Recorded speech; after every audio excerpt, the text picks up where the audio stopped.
Malaysia local bus ஸ்டாண்டுக்கு வந்திருக்கோம். எப்படி இருக்குன்னு பாருங்கள்.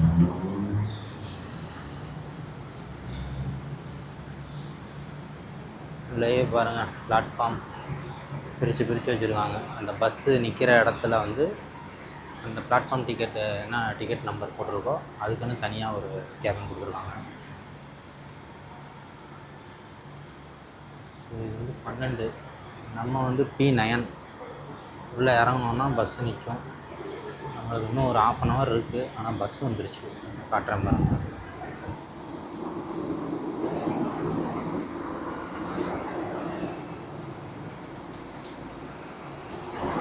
இந்த மாதிரி ஒவ்வொரு கேபினுக்கும் நிற்கிது.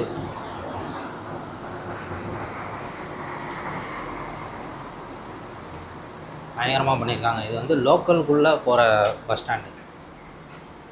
இதுவே வந்து அவ்வளோ ஒரு புறவழிச்சாலை அப்படி வெளியில் மலேசியா விட்டு வெளியில் போகிற இடத்துங்களுக்கெலாம் அந்த பஸ் ஸ்டாண்டு தனியாக இருக்குது. அதுக்கும் நம்ம போயிட்டு வந்துட்டோம். மெர்சின்ற அப்படி ஒரு இடத்துக்கு நல்லா பண்ணியிருக்காங்க.